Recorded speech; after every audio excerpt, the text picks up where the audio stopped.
안녕하십니까. 행복한 금요일입니다. 지난 밤도 평안하셨죠? 오늘도 새날을 주신 하나님께 감사하고 또 한 주간을 믿음을 가지고 잘 달려왔는데 오늘 또 주님 바라보며 신나게 또 힘있게 달려갈 수 있는 저와 여러분들 되시기를 주의 이름으로 축복합니다. 오늘은 이사야서 1장의 말씀을 통해서 교회 마당만 밟고 가는 신앙이라고 하는 주제로 함께 은혜를 나누도록 하겠습니다. 어제까지 창세기를 함께 나눴고요. 오늘부터는 이사야서를 함께 나누도록 하겠습니다. 이사야 선지자가 활동했던 시기는 주전 8세기입니다. 북이스라엘 같은 경우는 아수르에 의해서 주전 722년도에 망했고요. 남유다는 아수르의 공격 또 정치적으로 여러 가지 힘들고 어려운 상황들을 맞이하게 됩니다. 이사야 선지자가 4명의 왕을 섬겼는데 우시아 왕, 요담 왕, 아하스 왕, 히스기야 왕, 이 4왕을 거쳐가면서 이스라엘이 얼마나 영적으로 병들었는지를 잘 보여주고 있습니다. 우시아 왕 같은 경우는 16세의 왕이 되었는데 처음에는 겸손하게 시작했다가 나중에는 교만해져서 향단에 분향하다가 결국 문둥병에 걸리고 비참한 치유를 맞게 됩니다. 요담 같은 경우는 선정을 베푼 강력한 지도자로 잘 보여주고 있고요. 아하스 왕이 참 문제였습니다. 아하스 왕은 성전을 폐쇄하고 또 성전의 금과 은들을 전부 아수르에다가 조공도 바치고 가나안 종교를 믿고 또 심지어 자식을 불태워 제사 드리기까지 했던 참 악한 왕이었습니다. 그나마 다행인 것은 히스기야 왕이 종교개혁을 단행하고 하나님 앞에서 거룩하고 신실하게 살려고 몸부림쳤던 것이 그나마 다행이었죠. 이러한 배경 속에서 이사야가 하나님의 말씀을 전하게 됩니다. 이사야는 하나님의 심판에 대한 내용으로부터 시작을 하지요. 유다에 대해서 강력하게 경고하는데 자기를 양육한 부모를 버리는 배은망덕한 존재, 또 짐승들도 주인을 알아보는데 이 짐승만도 못한 모습들, 범죄한 나라, 이렇게 강력하게 선포하고 있습니다. 그러니까 죽을 정도로 매를 맞았지만 정신을 차리지 못하는 상태, 병든 상태, 그리고 터진 것과 새로 맞은 흔적뿐인 사람이라고 이렇게 표현을 하고 있습니다. 유다에 도대체 무엇이 잘못돼서 이렇게 심판의 메시지가 선포되었을까요? 당시에는 희생 제물이 정상적으로 드려지기도 했고 분향도 있었고 또 대회로 모이기도 하고 공식적인 기도도 드려졌어요. 표면적으로 볼 때는 아무런 문제가 없었습니다. 그럼에도 불구하고 하나님께서 이들을 기뻐하지 않으셨다는 겁니다. 이게 중요해요.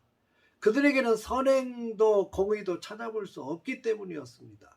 예배도 있고 헌신도 있고 봉사도 있고 헌물도 있고 종교적인 형식들을 다 갖추고 있는데 정말 중요한 것, 하나님을 향한 그들의 마음이 없었다는 것입니다. 이들의 신앙을 한마디로 정리합니다. 그들은 마당만 밟고 가는 사람들이라는 겁니다. 주님 앞에 나와서 하나님을 만나고 하나님의 음성을 듣고 그리고 하나님께서 주신 은혜로 채우고 가야 되는데 교회 마당만 밟고 가는 신앙뿐이었다는 거죠. 그러니까 주님은 더 강력하게 이렇게 말씀하십니다. 그들이 아무리 손을 내밀어도 주님은 쳐다보지도 않겠다. 그들이 아무리 부르짖어도 주님이 크기도 듣지 않겠다고 말씀하셔요. 여러분, 이것처럼 부끄럽고 가슴 아픈 일이 어디 있겠어요. 우리들의 가장 큰 힘은 주님께서 나를 도와주시는 거고 내가 주님 앞에 기도하면 나의 기도를 들으시고 응답해 주시는 거 아니겠습니까? 주님이 나를 반겨주시고 내가 부르짖어 기도할 때마다 하늘 문을 여시고 하늘의 복을 쏟아 부어주시고 하나님이 나를 도와주시고 이끌어 주셔서 놀랍게 승리로 나아갈 수 있도록 도우시는 것, 이것만큼 강력한 신앙의 힘이 어디 있겠습니까? 그런데 지금 이스라엘 향한 하나님의 선언은 너무 가히 충격적이고 가슴이 아파요. 그만큼 이스라엘의 모습이 하나님의 마음을 아프게 한 것입니다. 마당만 밟고 가는 신앙은 결국 무너지게 되어 있고 징계를 받게 되어 있습니다. 근데 한 가지 소망은 있습니다. 그럼에도 불구하고 하나님은 이들을 향해서 긍휼의 손길을 베풀어 주십니다. 이게 하나님의 본심입니다. 오라 우리가 서로 변론하자. 너희 죄가 주홍 같을지라도 눈과 같이 진홍 같을지라도 양털같이 휘게 해주겠노라 이렇게 말씀합니다. 변론하자는 겁니다. 싸우자는 것이 아니고 심판하자는 것이 아니라 너희들이 내 앞에 나와서 회개하면 어떠한 죄든지 내가 깨끗이 씻어줄 마음이 있다는 거예요. 이게 주님의 마음이거든요. 여러분, 이 하나님의 초대에 응하면 은혜와 축복을 누릴 수 있습니다. 지금 이스라엘 백성들을 초대하고 있는 거거든요. 근데 이스라엘 백성들이 듣지를 않아요. 너무너무 속상해요. 들으면 살 수 있는데, 그들이 주님 앞에 나와서 회개하면서 할 수 있는데 그들이 말을 듣지 않습니다.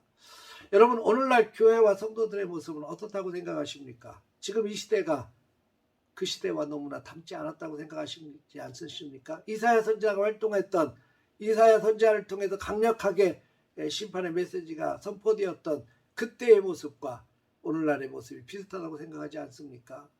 그러나 이사야가 전한 이 복음의 내용은 우리에게도 동일하게 적용이 됩니다. 오라, 우리가 변론하자. 너희 죄가 주홍같이 붉을지라도 흰눈처럼, 너희 죄가 진홍같이 붉을지라도 양털처럼 휘게 해주겠다라고 하는 주님의 긍휼의 메시지는 여전히 지금 우리에게도 다가오고 있습니다. 회개하는 자들, 하나님의 자비와 은혜를 신뢰하고 나오는 자들에게는 반드시 죄사함과 구원의 은혜를 베풀어 주실 것이기 때문입니다. 사랑하는 성도 여러분, 오늘도 주님 앞에 겸손히 나아가십시다. 긍휼을 구하십시다. 하나님의 긍휼의 손길이 우리에게 임하고, 혹시라도 우리가 회개할 부분이 있으면 회개하고, 하나님께서 우리를 깨끗이 씻어주시는 놀라운 은총을 경험하고, 우리의 삶을 통해서 하나님의 영광이 드러나고 놀라운 승리와 축복에 임하는, 교회 마당만 밟고 가는 신앙이 아니라 하나님을 만나고 하나님의 음성을 듣고 하나님의 놀라운 축복을 누리는 복된 신앙이 되어지기를 주의 이름으로 축복합니다. 할렐루야.